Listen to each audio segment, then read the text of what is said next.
Boa noite, senhoras, boa noite, senhores.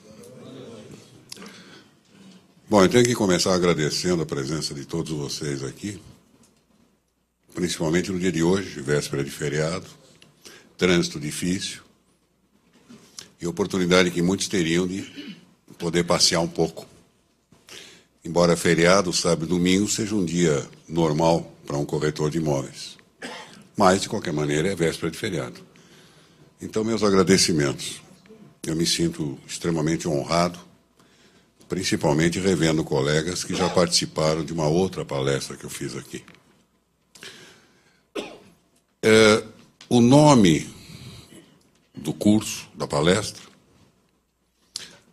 a tradicional, simples e eficiente técnica de vendas, também é uma homenagem que eu quero prestar aos colegas que estão há mais tempo em vendas, porque, na verdade, eles são os praticantes desta técnica de vendas e obtendo resultados. Muitos aqui, talvez não saibam, mas foram objetos da minha pesquisa, antes de eu chegar a esse tema.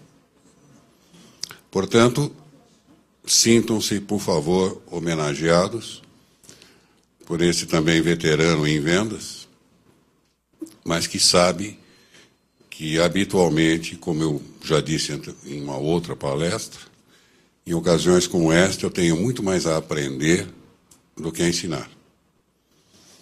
Consequentemente, se houver uma próxima palestra aqui, ou as palestras que habitualmente eu ministro em outros locais, ela já será mais enriquecida devido às experiências que eu colho de vocês.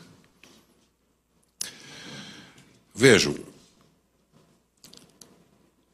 aproximadamente há uns 10, talvez 15 anos, começou a aparecer no mercado de trabalho uma série de novidades sobre técnica de vendas. De certa forma, eu acredito que alguns de vocês, como eu, tenham se sentido meio deslocado. Dizer, ué, que negócio é esse? Está mudando tudo? Não? E uns nomes mirabolantes. Normalmente, em outras línguas. Se nós fôssemos enumerar estas, entre aspas, técnicas de vendas surgidas nos últimos anos, 10, 15 anos, sem dúvida nenhuma, uma noite inteira de palestra não seria suficiente.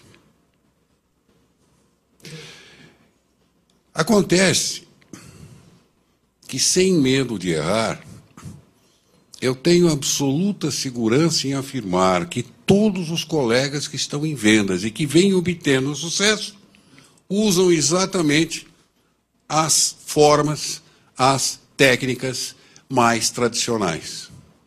E, por favor, não entendam tradicionais aqui como algo pejorativo, como algo ultrapassado, porque absolutamente não é.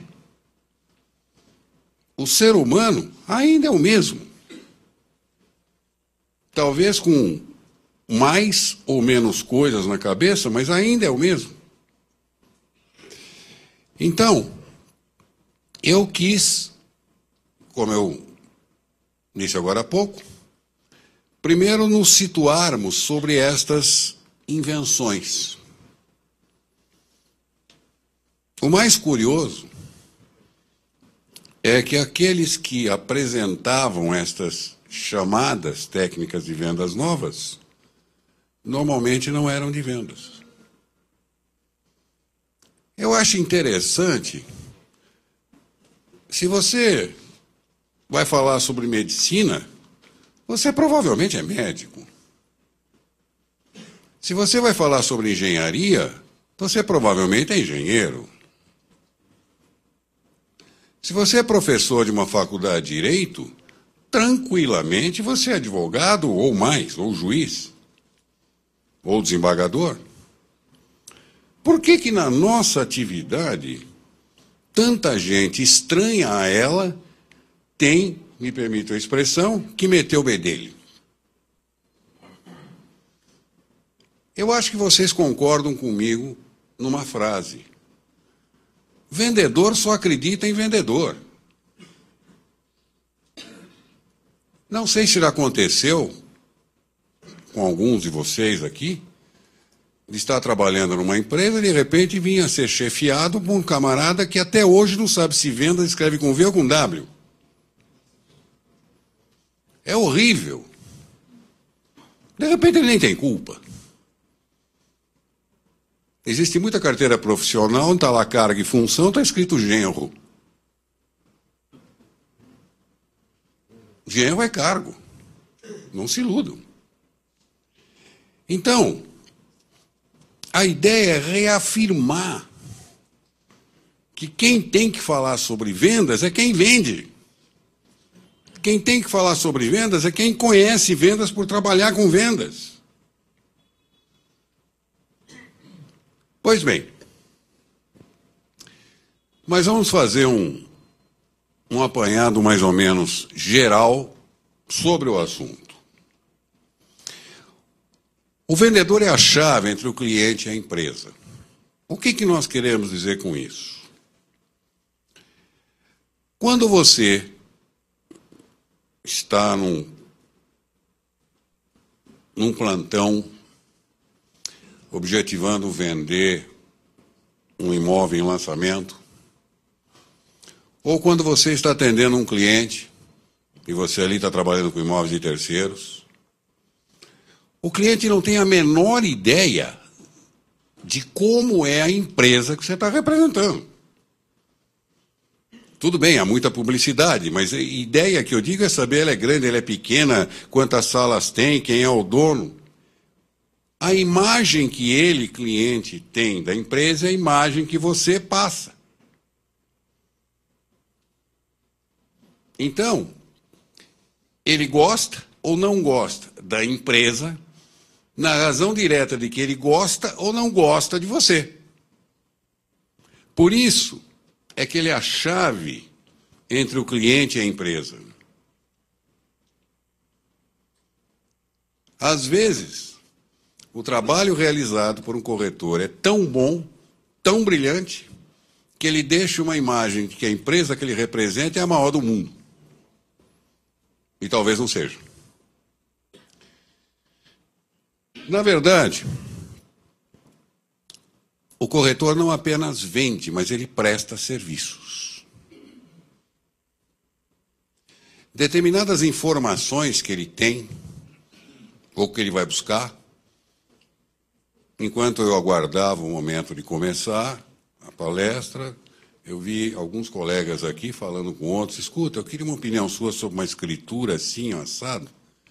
Provavelmente para passar essa informação para um cliente, ele está prestando um serviço.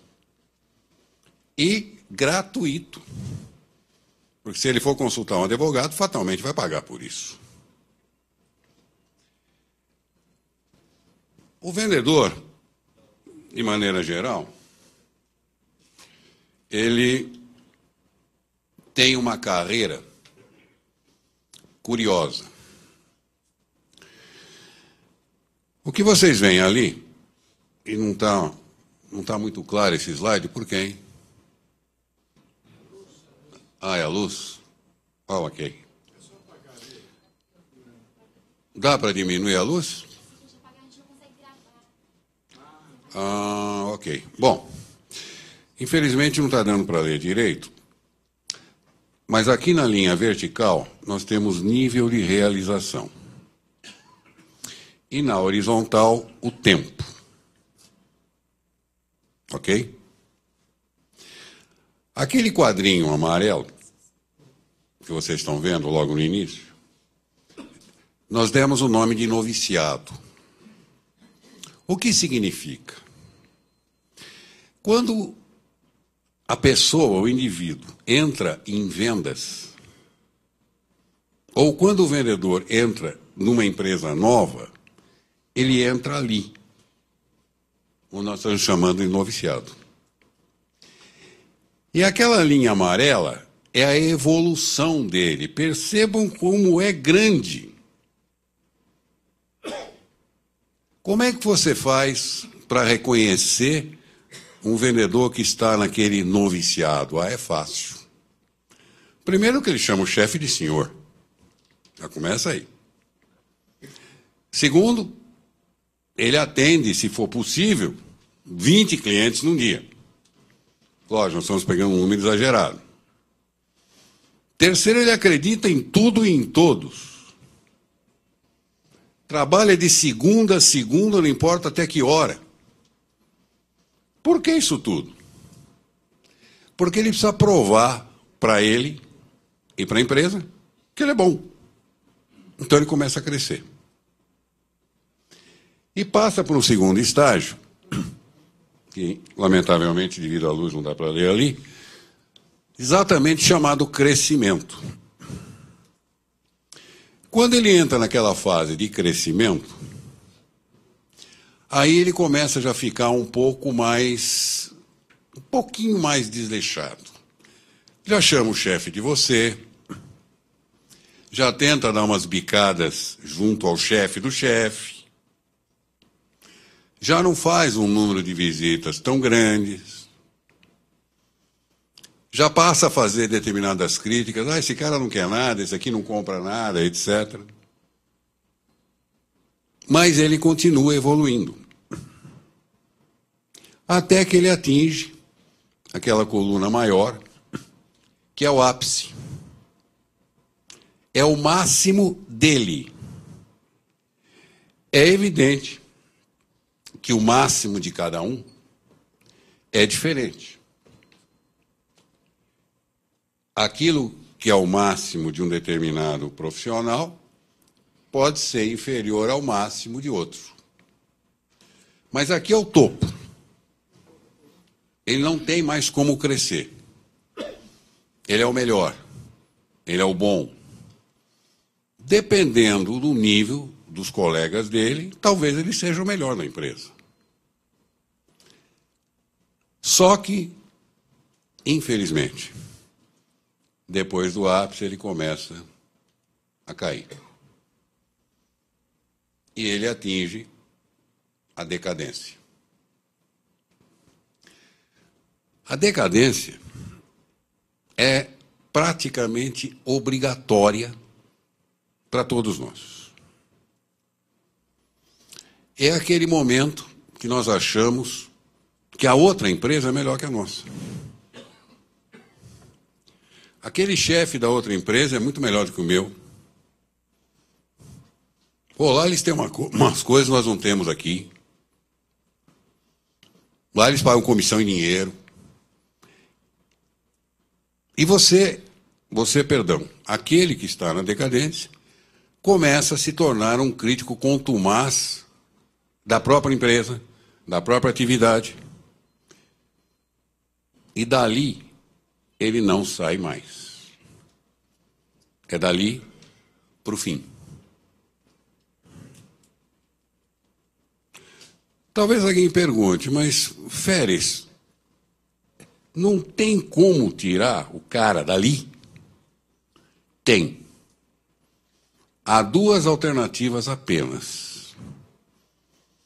A primeira delas provavelmente não passa pela cabeça de ninguém, embora seja uma alternativa. Promove.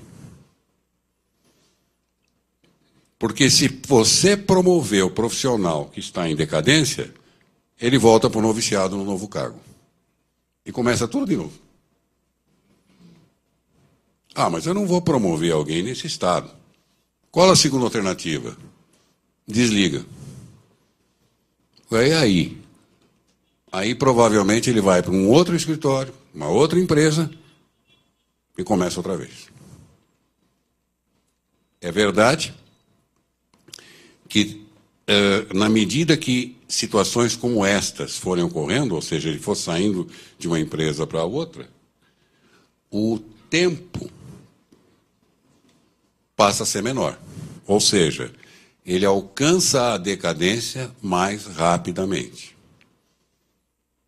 Este é um dos grandes problemas da nossa atividade. E não se iludam, a decadência não tem nada a ver com idade, hein? O indivíduo pode entrar nessa decadência jovem. Basta que tenha ocorrido coisas um pouco menos comuns durante a carreira dele. Pois bem,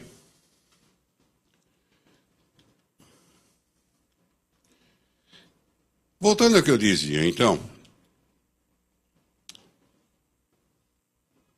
ao longo desses 10, 15 anos, começaram a aparecer técnicas, e se eu escrevesse técnicas agora ali, eu ia colocar entre aspas, de vendas, um tanto quanto surpreendentes. A primeira delas, análise transacional, ou AT.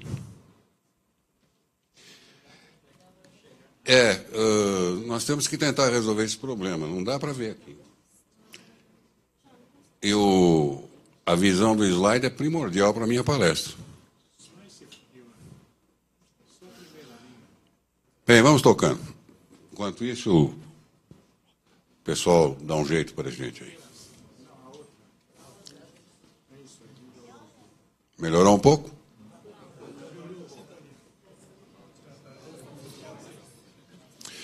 Pois bem, a análise transacional foi criada pelo Dr. Berner em 1958. O doutor ali, o DR, é um psicanalista canadense.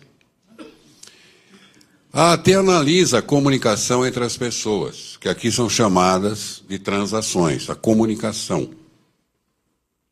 Pois bem, quando o Dr. Berner criou a AT, o objetivo dele era fornecer aos colegas dele, psicanalistas, uma forma nova de terapia, uma forma nova de tratamento psicoterápico, oferecendo não apenas aos psicanalistas, mas, obviamente, também aos psicólogos. Como é que funciona a AT? Ela considera, a análise transacional, considera que todas as pessoas, vejam bem, todas, possuem 3 estados de ego. Um estado de ego chamado criança, um estado de ego chamado pai e um estado de ego chamado adulto. Existem algumas variáveis ali, mas o nosso objetivo não é, obviamente, uma palestra sobre análise transacional. Quando a pessoa está no seu estado de ego criança, ela age como tal. Tá tudo bem, deixa para lá, vou brincar, etc. Leva tudo na farra. Quando o indivíduo está no seu estado de ego de pai, então ele é o conselheiro por excelência. E chega até a falar, meu filho. E quando ele está no estado de ego de adulto, ele é o profissional. Seco, duro. É assim e acabou. Pois bem, acontece, e no Brasil acontece demais isso, que alguém inventou que a análise transacional é técnica de vendas. E como? Já que todo indivíduo tem esses 3 estados de ego, então o seu cliente também tem. Não, é verdade. Ele é um ser humano como nós. Então, se você, num determinado momento, ou num determinado dia, você está no seu estado de ego criança, e você vai atender o cliente que está no estado de ego adulto, você não vai conseguir vender nunca. Pô, sensacional, né? Mas como é que faz isso? E o que eu faço? Eu tenho que trazer ele para o estado que eu estou de criança? Ou eu tenho que tentar subir para o estado dele de adulto ou de pai? Então, vejam, eu não estou criticando a AT. Absolutamente. Nem tenho autoridade para isso. Mas não posso entender isto como técnica de vendas, porque é uma coisa extremamente complexa. Que fatalmente você vai procurar quem começou a usar isso como técnica e dizer, mas espera um pouquinho, eu estou hoje no estado de criança, eu fui lá e está no estado de adulto, o que é que eu faço? Ah, você fisga o estado de criança dele. Como é que faz isso? Então, a minha frustração é terem pego uma forma de terapia e transformado em técnica de vendas. Alguém vai dizer, não, mas espera um pouquinho. Se você participar de uma palestra na análise nacional, etc., e você ficar conhecendo esses estados de ego e tal, você pode vender mais. Será? Todas as pesquisas que eu fiz não indicaram isso. Agora, por favor, não saiam dizendo que veio aqui um camarada que criticou a análise nacional. Não. Eu apenas não entendo a análise nacional como técnica de vendas. E acho que vocês também não. Mas parou aí? Não. Aí surgiu outra novidade. A famosa PNL, a Programação Neurolinguística, que foi criada pelo Richard Bandler, um americano, professor de uma universidade americana, de Oxford, se não me falha a memória. E, curiosamente, ele, quando criou a PNL, ele era apenas, né, mas depois eu explico por que o apenas, matemático e um expert em informática. E ele contou com a colaboração de um linguista, que é o Grinder, o John Grinder. Linguista é uma atividade que nós no Brasil conhecemos muito pouco, mas é uma pessoa que tem absoluto domínio, não sobre a língua no sentido ortográfico, sobre a língua no sentido gramática, mas sobre a língua no sentido comunicação. E a coisa deu tão certo em termos de psicanálise que o Bandler acabou se formando em psicanálise. Depois disso. Então agora pode-se dizer, Bandler, psicanalista. Agora, quando ele criou a PNL, ele não era psicanalista. A PNL parte da premissa que todas as habilidades do ser humano, em qualquer área, obedece a um padrão. Porque como o Bandler era um expert em informática, ele entendeu que da mesma forma que um computador pode ser programado, a sua cabeça também pode. Tanto é que, acho que vocês sabem, que o primeiro nome do computador foi cérebro eletrônico. Apesar de chamar-se hoje computador, ele sempre teve e continuará tendo como, digamos assim, base o cérebro humano. E se ele, computador, é programável, pelo menos teoricamente, o seu cérebro humano também é programável. Essa é a ideia da PNL. Agora, eu tenho alguns amigos, alguns digo 2 ou 3, psicanalistas, e eles me afirmam que no Brasil não existem mais do que 10 pessoas que dominem a PNL. Um deles, inclusive, isso não faz muito tempo, nós estávamos tomando um café e eu pedindo que ele falasse um pouquinho sobre isso. Ele falou, escuta, ele me perguntou, você quer ver esse negócio funcionando? Eu falei, tem jeito? Ele falou, olha, eu vou atender pela primeira vez, vejo, uma moça de 22 anos que tem uma fobia brutal de elevador. Eu acho que como é a primeira vez dela, se eu pedir para ela se você pode presenciar, embora um pouco à distância, eu tenho a impressão que ela não vai pôr objeção, porque não é nenhum problema de natureza íntima. Então, pô, eu gostaria muito. E ele conseguiu. E eu fiquei a uma distância de uns 2 metros, mais ou menos, dos dois. E ele, através da PNL, ele curou essa fobia do elevador da moça em 45 minutos. Essa era a ideia básica do Bandler quando ele criou a PNL. Ou seja, abreviar os tratamentos terapêuticos, os tratamentos psicológicos ou psicanalíticos. É curioso que agora o John Grinder e o Bandler estão brigados, inclusive. Pois bem, fantástico, não é verdade? Não tenham dúvida. Agora, se vocês comprarem algum livro do Bandler, e se alguém se quiser conhecer um pouquinho mais a PNL, porque ela é apaixonante, compre os livros do autor da coisa, que tem muita papagaiada no mercado, inclusive do Robbins, que usa a PNL para fazer o pessoal andar em cima de brasa, quer dizer, não tem nada a ver. Né? Mas o importante é que o prefácio dos livros do Bandler, todos eles, dizem a mesma coisa, que se trata de uma técnica que ele criou para terapia. Ora, técnica que ele criou para terapia e não técnica de vendas. Mas também essa já apareceu gente dizendo, não, essa é uma nova técnica de vendas. Pô, pelo amor de Deus, não é? Aí alguém pode dizer, não, mas espera um pouco, Férez, se ela desenvolve padrões de comportamento, talvez ela desenvolva em mim um padrão de comportamento que me leve a vender mais, é provável.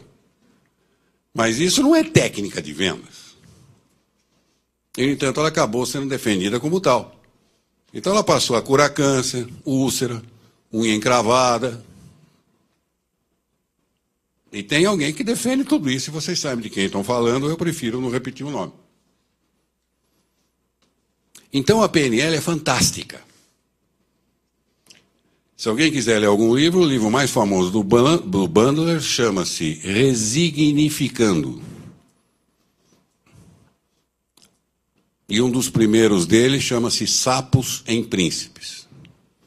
Agora, aviso aos navegantes, é chatíssimo para ler, hein? Eu peguei um desses profissionais que gravam um livro para cego e pedi para ele gravar para eu ouvir, porque eu não consegui ler, porque é chatíssimo. Sapos em Príncipes. E o outro é o Resignificando. Há mais, mas esses são os mais conhecidos. Pois bem, então, percebam que a análise transacional tem um objetivo claro, terapia. A programação neurolinguística tem um objetivo claro, terapia. E não sou eu que estou dizendo, são seus criadores que dizem. Me parece que é forçar um pouco a barra, no mínimo, forçar um pouco a barra, transformar qualquer uma delas em técnica de vendas. Não é verdade? Então, estas qualidades que estão aqui, desejáveis no vendedor, foram objetivos da minha palestra o ano passado, onde nós defendíamos, com base em pesquisa, que estas características de personalidade são geralmente encontradas no vendedor de sucesso. Os colegas que quiserem conhecer isto melhor, nós temos um vídeo no site do Cresce, dessa palestra, onde eu discorro apenas sobre isso.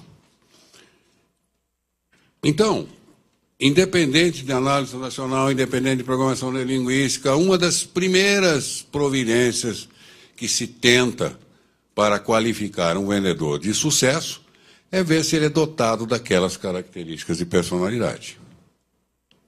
Pois bem, e as qualidades profissionais, já que aquelas são pessoais? Boa apresentação, saber vestir-se. Olha, moda é um negócio um pouco complicado. A sugestão que se dá sempre ao profissional de vendas, seja ela ou seja ele, é a discrição. No momento que aquilo que ele ou ela está vestindo for o motivo de atração do cliente, é muito complicado a venda acontecer. Porque a cabeça do cliente está longe. Eu ministro muitos cursos e muitas palestras para as moças, para as senhoras. E eu digo, olha, por favor, evitem saias excessivamente curtas ou blusas excessivamente decotadas. O brasileiro é machista, não adianta. E se ele tiver algo que atrai a sua atenção, dificilmente essa atenção vai estar voltada para aquilo que ela está dizendo que é o que interessa. Então, quando se fala em boa apresentação, saber vestir-se, é a discrição. Saber falar. Não é o uso desta ou daquela palavra, mas sim a frase com começo, meio e fim. Vocês já não encontraram pessoas que dizem mais ou menos o seguinte? Sabe, interessante, eu estava vendo o jogo ontem, o resultado terminou 2-1. Puxa vida, e o que deu aquele negócio de você no cinema? Você acabou indo? Olha, interessante, ontem eu fui no teatro, assisti uma peça, e vai. Para você vender, não pode ser assim. O cliente tem que entender. Então, o saber falar ali, volto a dizer, não é o uso da palavra, o tipo de palavra, mas que toda frase, toda colocação sua tenha começo, meio e fim. Saber ouvir. Meu Deus do céu, como é horrível você ser atendido por um profissional de vendas que não te deixa falar. E às vezes o cliente já comprou. Mas ele continua falando, então ele desvende. Porque quanto mais ele fala, mais temas de objeção ele fornece para o comprador. Saibam ouvir. Senso econômico e senso psicológico. O senso econômico é aquele seu feeling que você só pode obter ao longo do tempo no trabalho, de qual a real capacidade econômica daquele seu cliente. Um erro muito comum cometido, principalmente pelos colegas corretores que trabalham com novos e terceiros, leva um cliente num imóvel fantástico, maravilhoso, mas que está completamente fora do alcance dele. A partir daí, no momento em que você tem que voltar para o imóvel que financeiramente está ao alcance dele, ele não gosta mais de nada. Uma ocasião eu entrei numa autorizada, uma concessionária de veículos, para comprar um carro. E eu ia comprar um carro que custava, na época, qualquer coisa em torno dos seus 30 ou 35 mil reais. E o vendedor teimou em me convencer de que o carro, para mim, era um outro, que custava quase o dobro. Pois bem, ele defendeu com tanta força a argumentação dele que me convenceu. Como eu não podia comprar o outro, saí e não comprei nada. Falei, irmão, eu não vou comprar esse, o carro para mim é aquele, mas aquele eu não posso comprar, então eu não vou comprar nada. Senso psicológico é o que leva você a usar uma linguagem, digamos, para fentex, ou uma linguagem mais tradicionalista. Se você pegar um comprador jovem, desses que estão na ponta dos cascos em termos de informática, de iPod, de não sei o quê, e fala, olha, a minha imobiliária é tradicional, ela tem mais de 40 anos de mercado, e não sei, olha, não vai vender nunca. Para este Para este, você tem que dizer, olha, eu trabalho numa imobiliária super atuante, nova, basta dizer que nós estamos todos apoiados em programas fantásticos de computador, etc, etc, etc. Agora, a recíproca é verdadeira.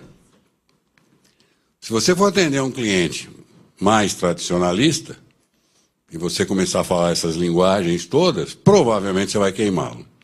O senso psicológico, portanto, é o que te norteia para saber se ele é um super para frente ou se ele é um tradicional. Conhecimento do produto ou, no caso, conhecimento do imóvel. Olha, os colegas que trabalham com imóveis de terceiros têm cometido um erro, e eu posso dizer com algum conhecimento de cátedra, porque eu fui uma vítima disto. Não queiram mostrar um imóvel que não conhecem. Ah, mas como é que eu faço para conhecer esse imóvel? Está habitado, etc. Pega um colega e aparece lá como cliente, ué.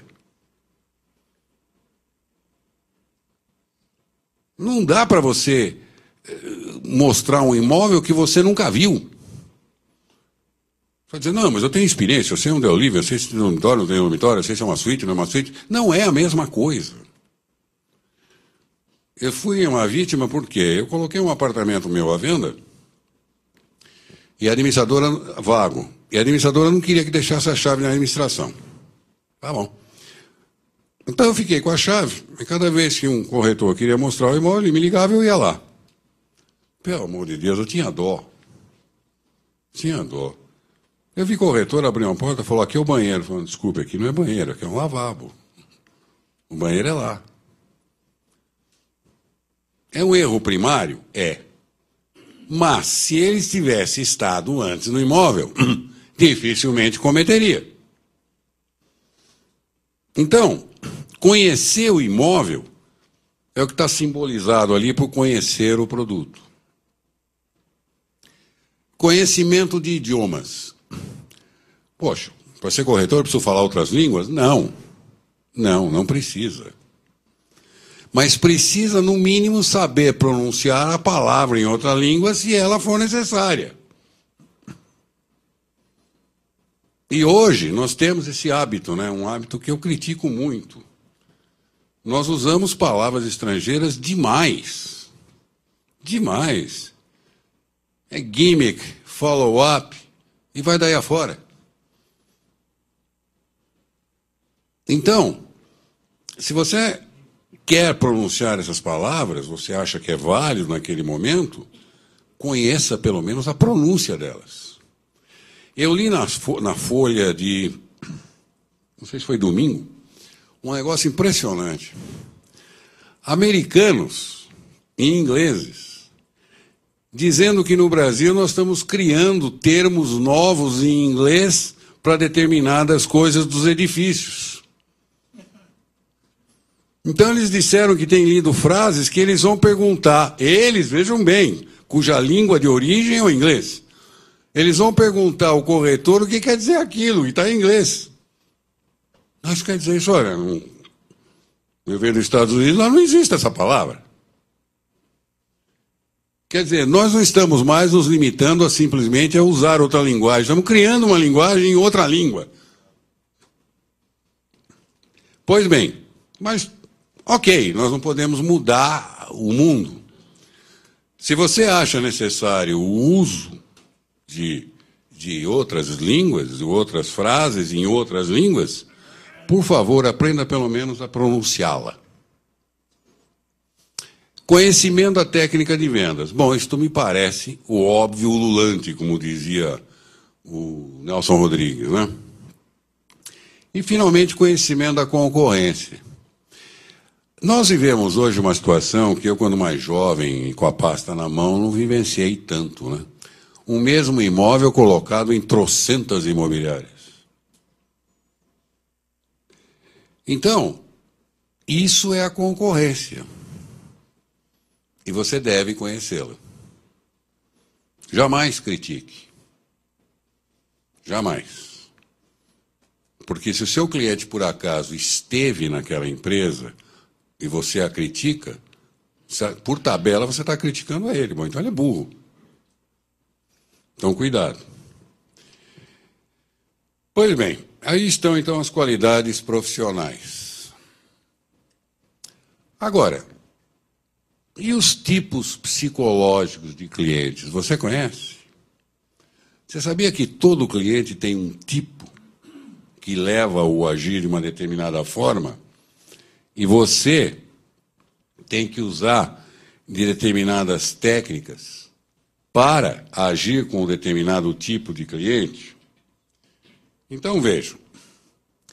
O primeiro tipo de cliente que nós estamos ali separando é o tipo preço.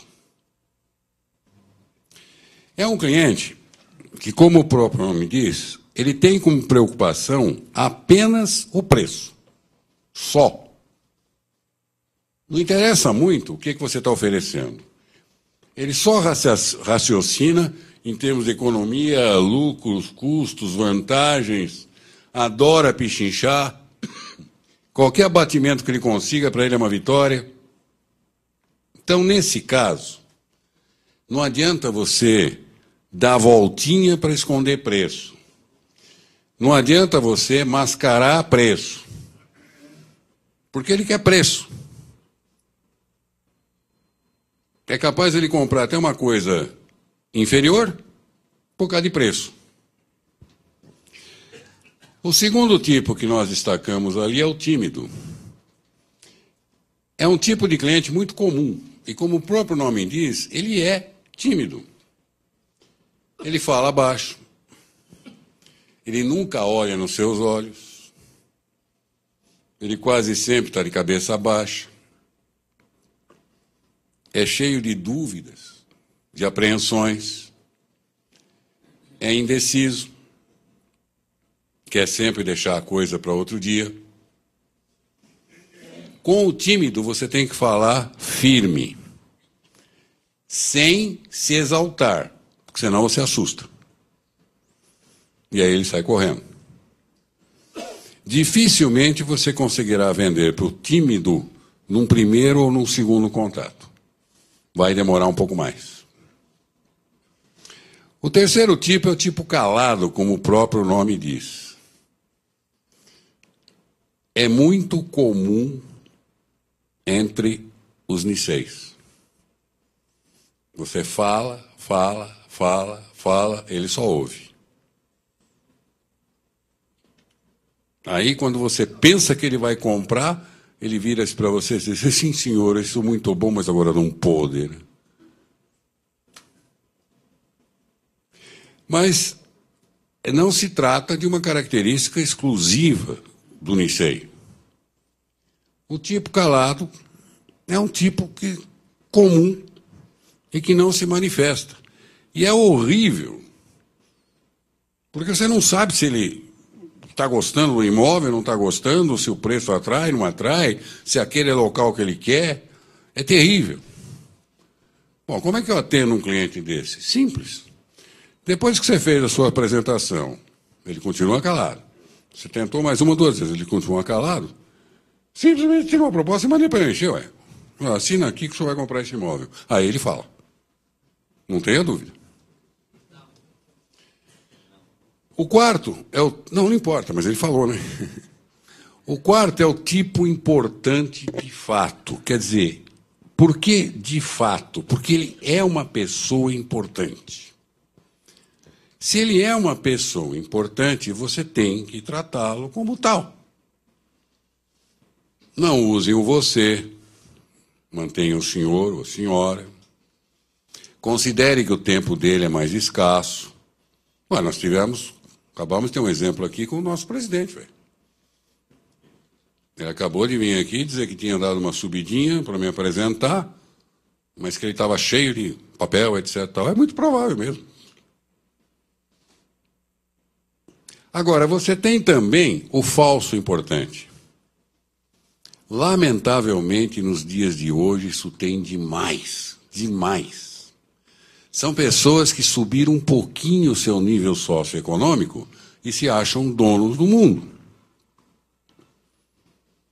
E contam vantagens terríveis. Eu tenho um amigo que é gerente de uma distribuidora da BMW. Ele tem que aprender pelo menos 2 carros por mês. Pessoas que vão lá, assumem a prestação e absolutamente não têm condição de pagar. Então, este que se diz importante e não é, é falso, este você deve encher a bola. Considera que ele é importante mesmo, embora você lá dentro saiba que ele não é. O outro tipo é o discutidor. Ele adora discutir. Se você falar que aquele banheiro tem azulejo até o teto, ele vai dizer, não é bem até o teto, aí falta 2 centímetros. O negócio dele é discutir. Cuidado, hein? Cuidado porque você vai naquela discussão, se você ganhar a discussão, você perde a venda. Se você perder a discussão, você perde a venda. Então, o ideal é não discutir. É continuar expondo o seu ponto de vista, suas razões, evitando ao máximo a discussão, porque é o prazer dele. Um outro tipo é o tipo amigo. Ah, tem de monte. Chama até você de amigo. É o jeitão dele. Meu amigo, meu amigo, meu amigo, cuidado. Cuidado que nesse meu amigo daqui a pouco vem a flechada. Você tem que ser profissional, não amigo.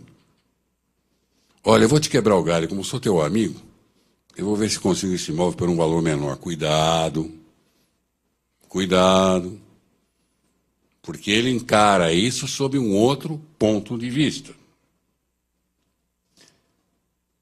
O emotivo. Esse é fantástico. É fantástico. Tudo para ele pode até levar às lágrimas. Porque ele sonha que é o primeiro imóvel da vida dele. Ou ele está conseguindo comprar um imóvel para os pais dele. Então, toda a análise dele é em cima das emoções e não da razão. Ele é capaz de comprar um imóvel num determinado bairro porque naquele bairro ele conheceu a primeira namorada dele. Ou é capaz de comprar aquela casa porque a casa onde ele nasceu era muito parecida. Lembrem-se, se ele é emotivo, ele não raciocina logicamente, ele raciocina com base em emoções. E você tem que levar a coisa por esse lado. Por outro lado, nós temos a antítese dele, que é o racional. Esse analisa só em cima de razões. Olha, você está me mostrando um imóvel que está sendo lançado agora. Qual é a razão que você me dá clara de que ele será entregue no prazo que você está dizendo? Cuidado, hein? Ou então, vocês com esse negócio de apartamento decorado enganam a gente. Na verdade, quando a gente tiver esse apartamento nas mãos, nunca vai conseguir fazer essa decoração que vocês tiveram. É tudo em termos de racionalidade. Quando se fala ele a forma de pagamento, é muito provável que ele esteja com um HP na mão já fazendo conta. Então, se no anterior você podia levar a venda para o lado da emoção, aqui é exatamente o contrário. O tipo falador. Ah, isso é terrível. Nossa Senhora. Às vezes o corretor não deixa o cliente falar. Aqui é exatamente o contrário. O cliente não deixa o corretor falar. Meu Deus do céu, ele fala sobre tudo. Sobre o imóvel, sobre o preço, sobre o mercado, sobre futebol, sobre a seleção, sobre tudo. Ele fala tanto que talvez você não consiga falar, a não ser que você fale, só me dá licença interromper um pouquinho, porque você não vai conseguir falar nada. E se você não falar, você não vai vender. O tipo intercalado, nós já falamos sobre ele, o tipo discordante. Aposto que todos vocês conhecem alguém assim, cliente ou não cliente. Discorda de tudo. Não é verdade? O discordante, não adianta você tentar provar por A mais B seu ponto de vista, porque o negócio dele é discordar sempre. Olha, já que ele gosta de discordar, então você concorda com ele. Porque no momento que você concorda, a discordância dele fica sem efeito. Só que você tem o outro tipo, aquele que concorda com tudo. Esse nos engana a beça, né? Ele concorda com tudo, você diz, já vendi. E não vendeu coisa nenhuma. E finalmente em termos, né? Porque isso aqui pode ir mais longe. É o leigo, mas o leigo verdadeiro. Ele não entende nada de imóvel, não entende nada de preço. Se você falar em tabela price para ele, ele não tem a menor ideia do que é isso. Ele é leigo nessa questão. Aí você tem que se munir de muita paciência, muita calma e explicar tudo em que ele apresentar dúvida. Então, veja, a primeira parte da nossa técnica mostra que nós temos que identificar o tipo psicológico de cliente. Faltou. Desculpem. O otimista, como o próprio nome diz, né? Eu invejo um pouquinho o otimista, né? O pai tinha 2 filhos, um muito pessimista e um muito otimista.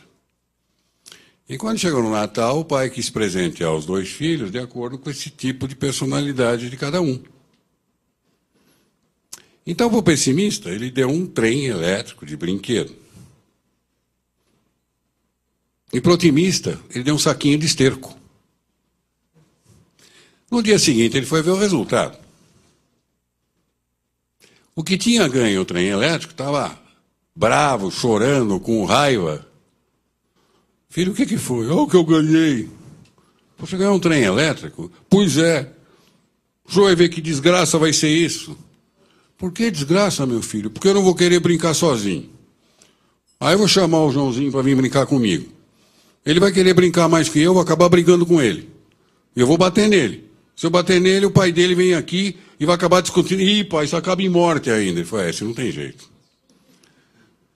Quando ele foi falar com o otimista, que tinha ganho o saquinho de esterco, o otimista pulava de alegria. Poxa vida, que maravilha de presente. Meu pai olhando ele com o saquinho aqui, pulando de alegria. Mas, filho, por que você está pulando de alegria? Aí, papai, ganhei um cavalo. Cadê o cavalo? Papai, onde ele está, eu não sei, mas ele sujou aqui, agora é só procurar. Então, o otimista vai mais ou menos por aí. Cuidado, hein? Cuidado porque há o exagero do otimismo. De repente ele criou uma expectativa sobre aquilo que você está oferecendo muito maior do que aquilo realmente é. O inovador. Ah, meu Deus do céu, como nós temos inovadores. Você oferece um imóvel, seja em lançamento, seja de terceiros, e ele começa a projetar no imóvel algo que é humanamente impossível. O imóvel tem 80 metros quadrados, ele falou, vou fazer um 5º dormitório. Pô, mas como? Perceberam? E finalmente, agora sim, finalmente o conformado. Ah, o senhor sabe, eu estou conformado, esse imóvel é maravilhoso, mas não dá para comprar. Olha, sabe, esse imóvel é maravilhoso, mas minha mulher não vai gostar. Ele se conforma com tudo. Pois bem, para você vender, há uma série de providências que você precisa tomar. Planeje tudo que nós fazemos na vida é planejado. Acontece que muitos planejamentos nós fazemos de forma tão automática que não parece que fizemos. Por exemplo, essa palestra. Vocês sabiam onde era e que hora começava.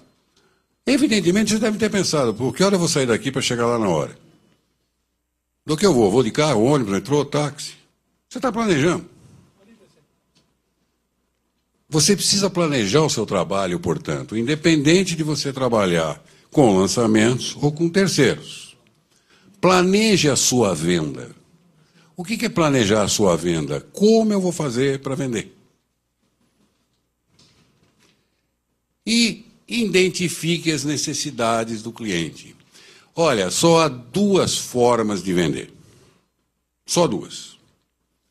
Ou você identifica a necessidade do seu cliente, ou você cria uma necessidade no seu cliente. Qual é a melhor? Depende de você. Vê aonde você se adapta melhor. Eu, por exemplo, me adapto melhor criando a necessidade. Identificar a necessidade eu tenho um pouco de dificuldade. Eu fiz um trabalho para o Getsemane, no cemitério Getsemane, quando ele foi lançado. Imagina, naquela época, vender jazigo, eu falei, meu Deus do céu. Então, a única forma que eu vi foi de criar a necessidade. Então, os vendedores iam nos cemitérios e falavam com parentes não muito próximos dos prováveis a serem enterrados. Então, eles criavam a necessidade. Então, como eu disse, você pode usar uma ou outra, independente ou naquela que você se adapta melhor. Toda venda, toda, é constituída daquelas 4 fases. É provável até que você faça aquilo de maneira automática e nem se aperceba. Mas quando você tiver uma oportunidade, observe alguém vendendo, um vendedor vendendo, sem interferir. Então, ele começa ali, abordagem. Bom dia, boa tarde, como vai, etc. A oferta é quando ele oferece o que ele tem para oferecer.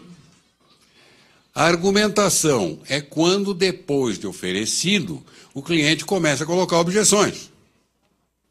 E, finalmente, o fechamento, que o próprio nome já diz. Pois bem, como é que a gente se comporta em cada uma delas? A abordagem. Lembra que eu falei que toda venda é planejada? Agora é a hora de você usar esse plano.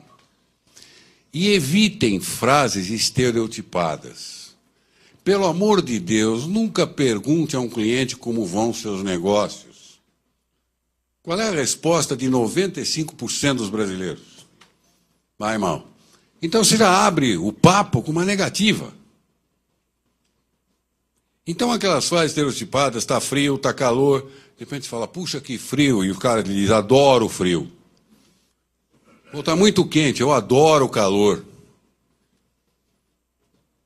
Pô, bacana aquele quadro, eu detesto, minha sogra que botou ali, por isso que eu estou respeitando. Quer dizer, cuidado. Muito cuidado com essas frases. Usem uma linguagem adequada. Lembra quando eu falei do senso psicológico? Está agora a hora. Que linguagem eu vou usar com esse cliente? Ele é tradicionalista? Ele é inovador? Estimule a vaidade. Estimular a vaidade não é estimular elogios. Olha, este imóvel que eu estou lhe oferecendo está num dos bairros mais procurados atualmente em São Paulo. Morar aqui, atualmente, é um privilégio. Você está estimulando vaidade. Note, eu estou na abordagem ainda, hein? Eu não fui para frente. Cuidado com o aperto de mão. Não deem aquele aperto de mão que depois o cliente tem que contar se está com 5 dedos no mesmo lugar.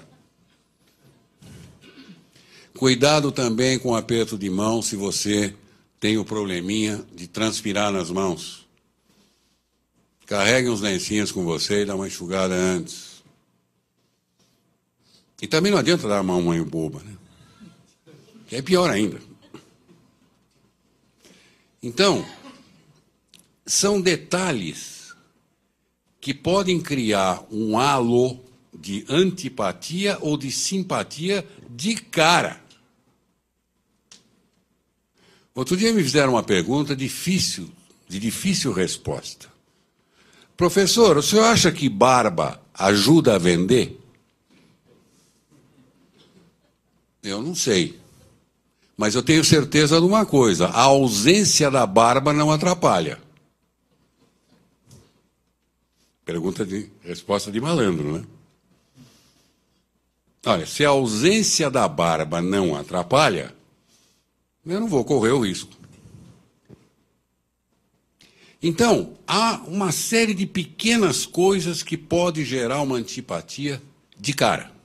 Cuidado. Oferta. Venda a ideia, não o imóvel. O que é isso? Eu vou vender o bairro, eu vou vender a localização, eu vou vender as facilidades que tem,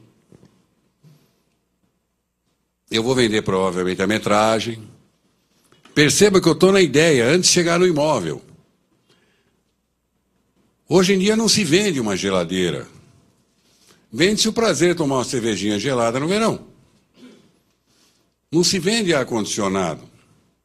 Procura-se vender o bem-estar de estar em 25, 26 graus, quando lá fora está 38, 35. É a mesma ideia. Use a concorrência. Outra vez nós voltamos àquilo. Use a concorrência, seja da empresa, seja do imóvel. Não tenha medo de oferta alta. A oferta alta predispõe à compra alta. Quando eu digo alta, não é alta acima daquilo que o seu cliente visivelmente pode adquirir. Eu vou dar um exemplo. Vamos supor que uma das colegas, moças aqui presentes, saia de casa para comprar uma blusa. E ela quer gastar, digamos, R$30 numa blusa. Não sei se é caro ou barato, me perdoem, mas vamos dizer que ela quer gastar R$30. Ela vai numa vitrine e vê uma blusa muito bonita, do jeitinho que ela gosta, que custa 38. Mas ela quer gastar 30. Então ela vai para outra vitrine. Na outra loja, outra blusa, também muito próximo daquilo que ela quer, por 42.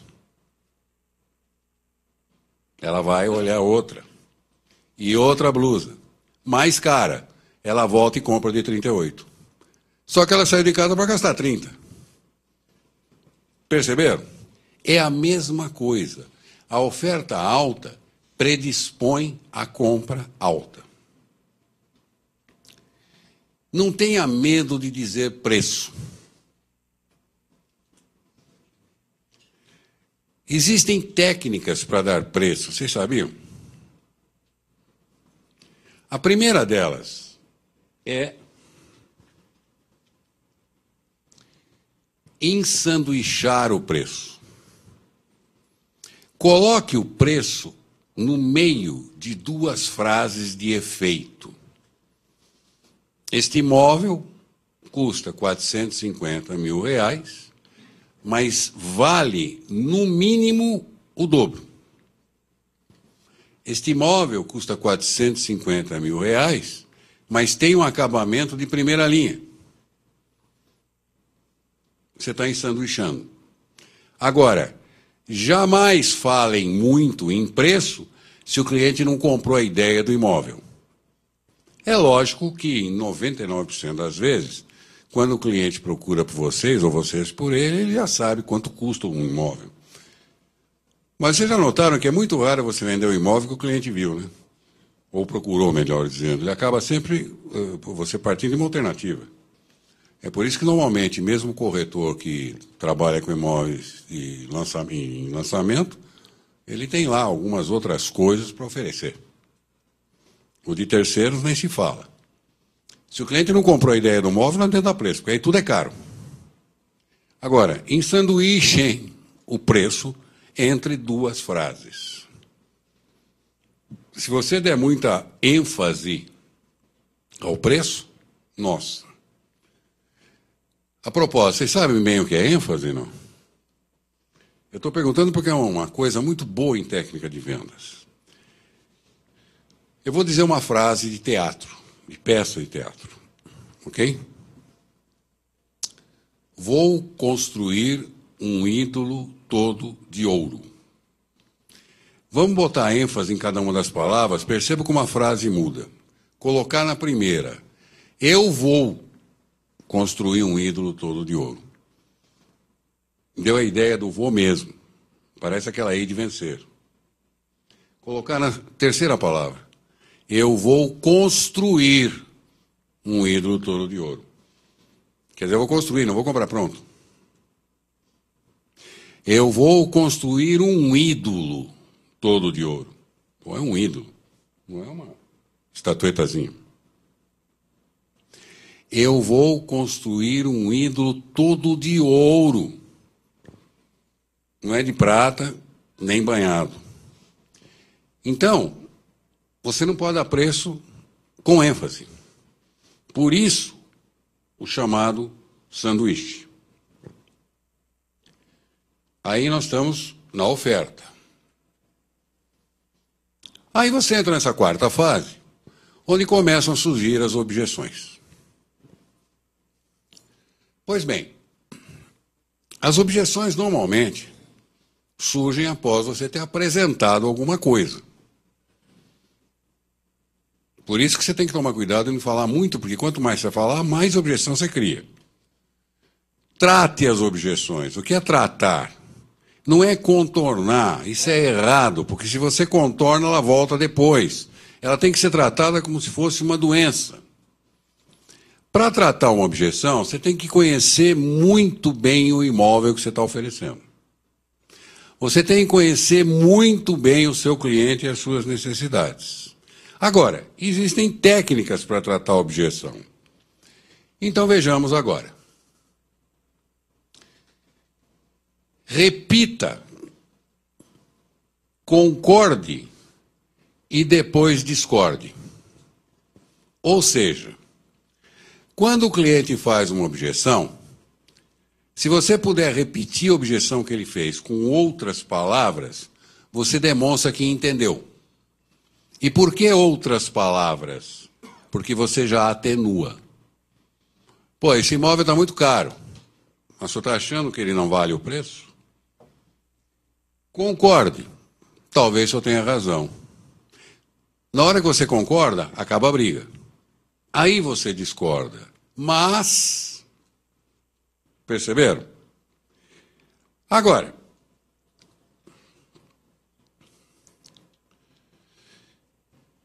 você precisa conhecer os tipos de objeções existentes.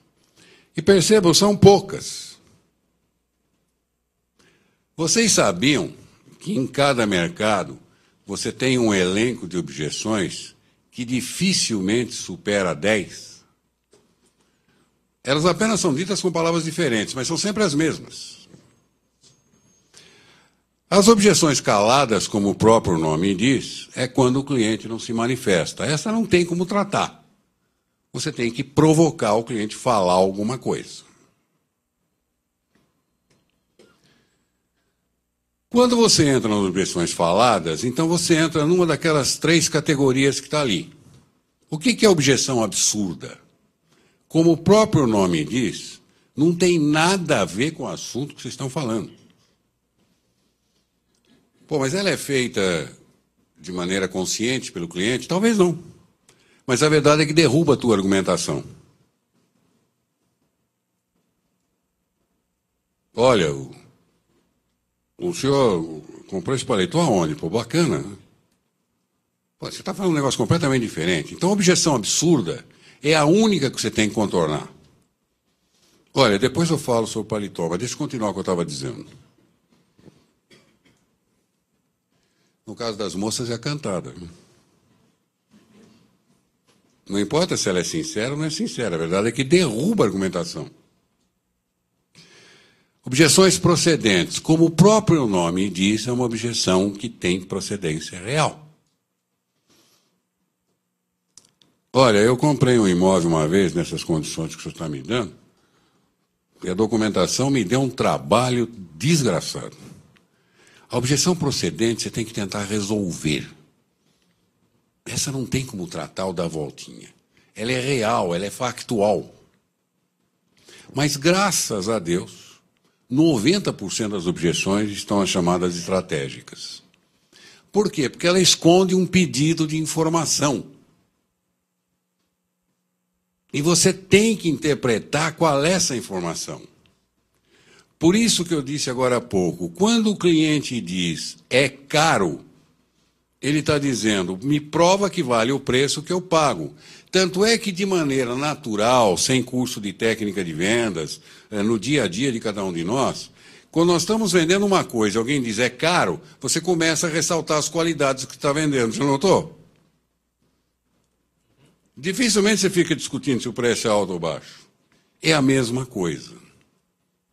Então, essas objeções estratégicas, que são aquelas que têm que ser tratadas daquela maneira que nós vimos.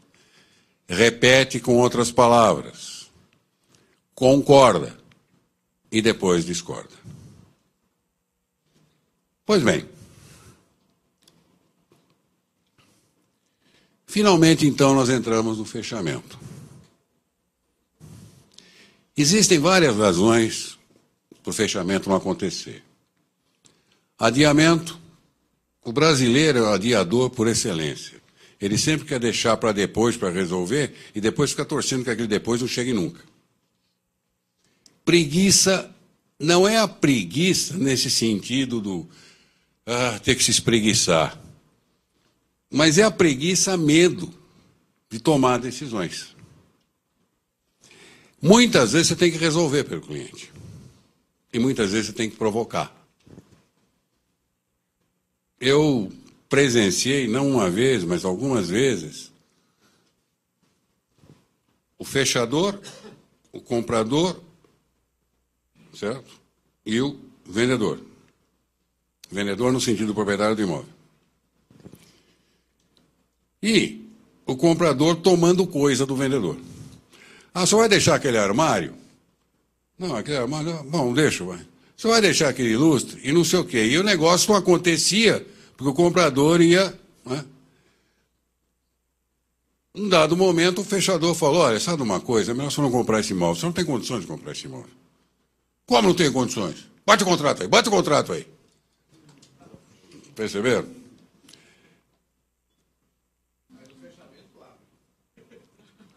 Hã?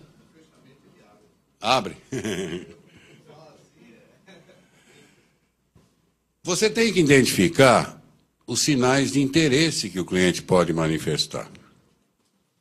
Se você não percebe nenhum sinal de interesse na compra daquele imóvel, realmente você tem razão. Abre. Você tem que provocar os sinais de interesse. Pergunte. Agora, façam perguntas com alternativas de resposta que interessam. Nunca façam perguntas fechadas. O senhor gostou desse imóvel? A resposta dele vai ser sim ou não, e de repente vai ser não. O senhor gostou deste imóvel, ou o senhor gostaria de ver um outro? Aí qualquer resposta já te interessa.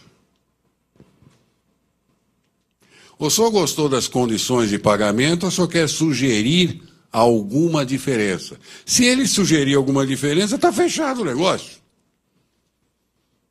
Perceberam? Tente sempre fechar. Sempre. Por mais que no seu íntimo você ache que o cliente não está interessado. Jamais deixe de tentar o fechamento. É preferível você voltar para o escritório ou para casa, não tendo conseguido vender, mas tendo tentado o fechamento, do que o contrário. Ok? Então lembre-se, o vendedor sempre, graças a Deus, é necessário. Muito bom. E agora, eu peço que vocês peguem aí papel e lápis, ou papel e caneta, para fazer um testezinho. E com ele encerramos a nossa palestra. Algumas pessoas pagam muito dinheiro para achar esse teste. Leia, é super interessante. O teste é totalmente atualizado e leva apenas 2 minutos. Pegue um papel e uma caneta. Esse é um teste real dado pelo Departamento de Relações Humanas dos Estados Unidos e a muitas das maiores companhias ou corporações atualmente. São somente 10 questões simples. Então, pegue um papel e uma caneta para escrever apenas as letras das respostas. Em que momento você se sente melhor? Pela manhã, à tarde ou à noite? Coloque apenas a letra da sua resposta. Pronto?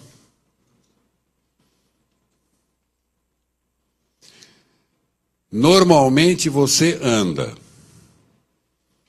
bem rápido com passos largos, bem rápido com passos curtos, menos rápido, cabeça levantada olhando para tudo, menos rápido, cabeça baixada ou bem devagar. Escolha uma das letras. Pronto?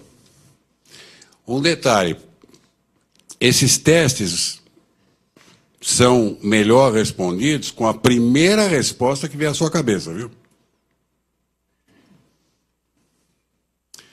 Quando você conversa com as pessoas, você fica com os braços cruzados, agarra uma mão na outra, fica com uma ou as duas mãos na cintura, toca ou empurra a pessoa que você está conversando, mexe na orelha, toca seu queixo, passa a mão no cabelo, etc.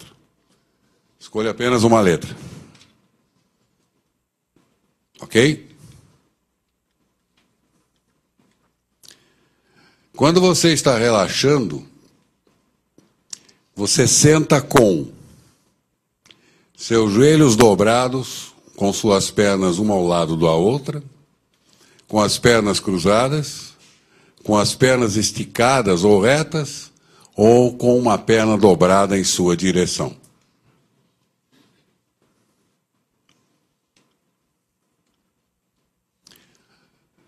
Quando algo realmente te diverte, você reage com uma grande gargalhada, uma gargalhada mas não alta, um riso bem silencioso ou um sorriso tímido.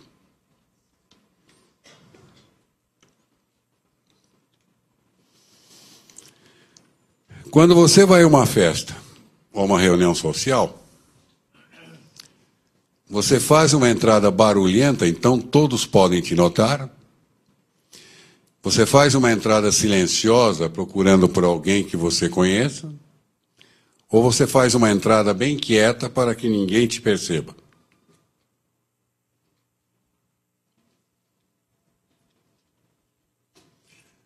Você está trabalhando duro, concentrando-se muito, e alguém te interrompe. Você dá boas-vindas à interrupção, se sente extremamente irritado ou varia entre os dois extremos.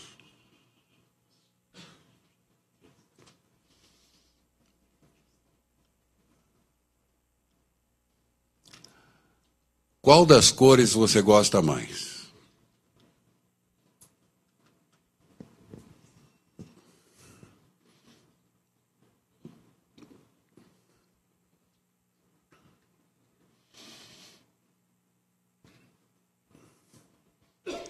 Escolheram?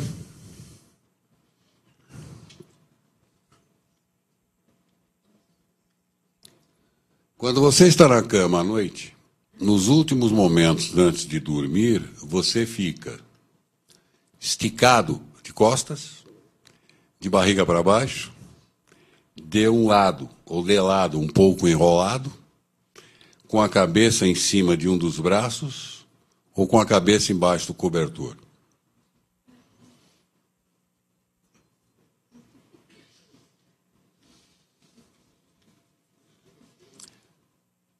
Você, ali está errado, você normalmente sonha que está caindo, brigando ou discutindo, procurando por alguém ou por alguma coisa, voando ou flutuando. Você normalmente não sonha, ou seus sonhos são sempre desagradáveis?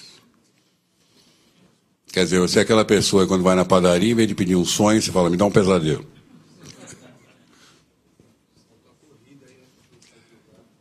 Tudo bem? Então, vejam a pontuação e façam as contas.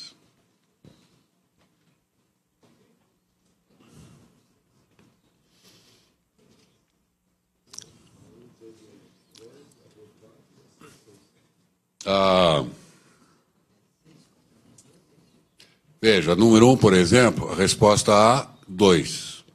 Se foi a B, 4. Se foi a C, 6. Na pergunta 2, se for a A, 6. Se for a B, 4. E assim sucessivamente.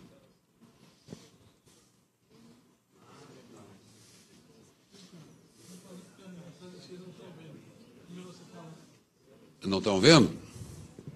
Aonde aí? Não está vendo?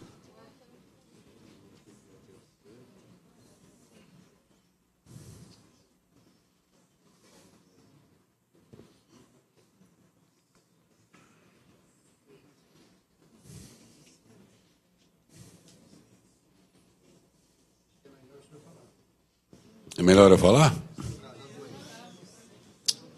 Vamos lá então, vai. Na primeira pergunta, A vale 2 pontos, B vale 4 pontos, C vale 6 pontos. Na pergunta 2, A vale 6 pontos, B vale 4 pontos, C vale 7 pontos, D vale 2 pontos e E vale 1 ponto. Na 3, a pergunta A vale 4 pontos, a resposta A, perdão, 4 pontos, a resposta B, 2 pontos, a C, 5 pontos, a D, 7 pontos e a E, 6 pontos. Na quarta pergunta, a resposta A vale 4 pontos, a B vale 6 pontos, a C vale 2 pontos e a D vale 1 ponto.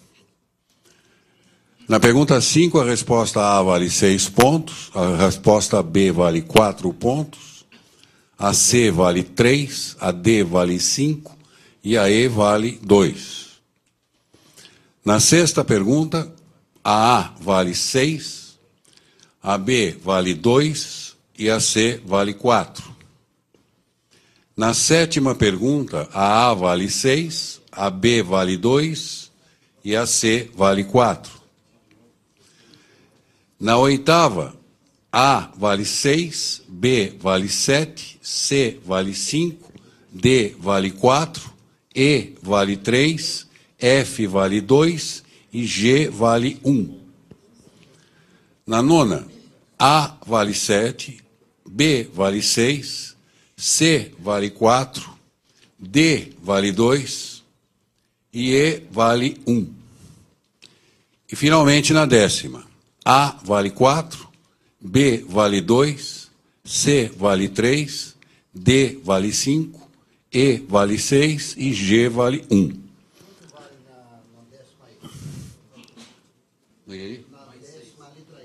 Letra E, na décima, 6. Tem uma coisinha, professor. Tem 2 itens aqui que eu não respondi.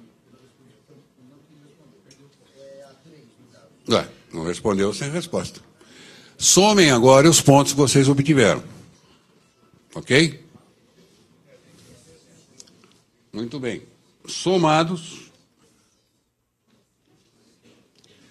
Agora some o total dos pontos.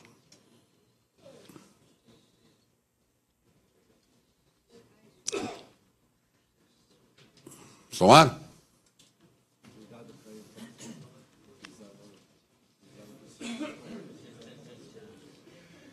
Acima de 60 pontos. Tem alguém? Se tiver, levanta a mão, por favor.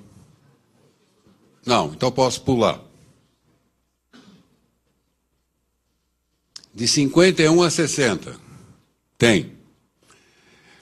Os outros te veem como uma personalidade empolgada, muito volátil, impulsiva, um líder natural, que é rápido para tomar decisões, apesar de nem sempre serem corretas.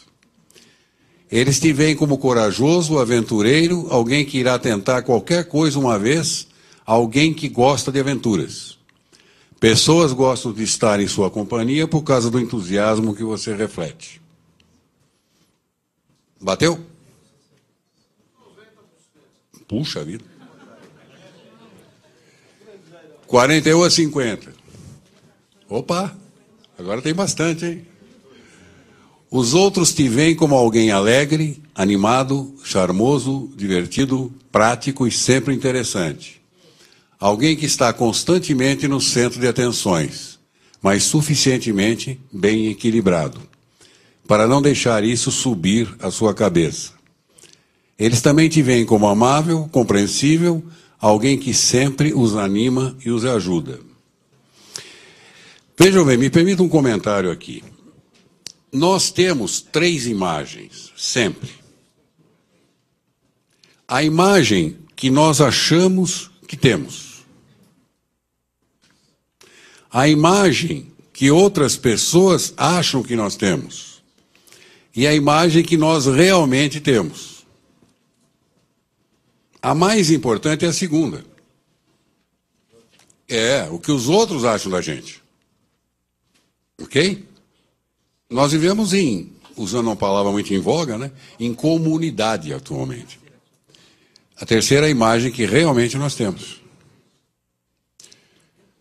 31 a 40. Tem mais gente? Tem. Os outros te veem como alguém sensível, cauteloso, prático e cuidadoso. Te veem como inteligente, talentoso, mas modesto. Não uma pessoa que faz amigos muito rápido e fácil, mas alguém extremamente leal aos amigos que você faz e que você espera a mesma lealdade.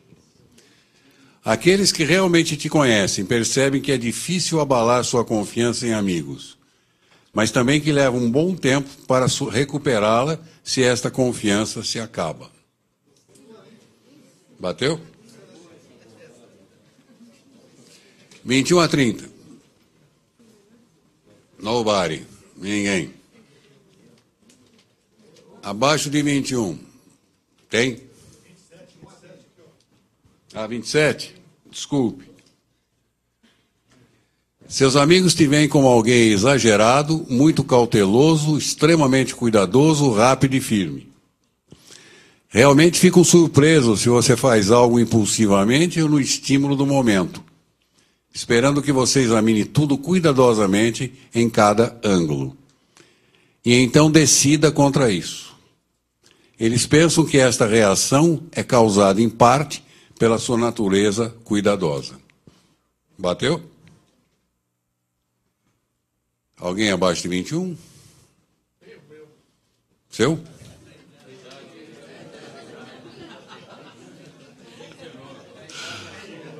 As pessoas acham que você é tímido, nervoso e indeciso.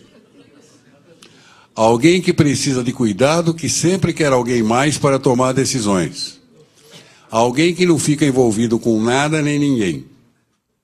Te vem como alguém muito preocupado, que sempre vê problemas onde não existe. Algumas pessoas te acham chato.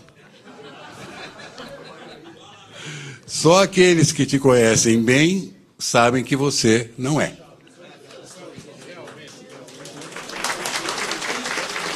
Obrigado. Muito obrigado.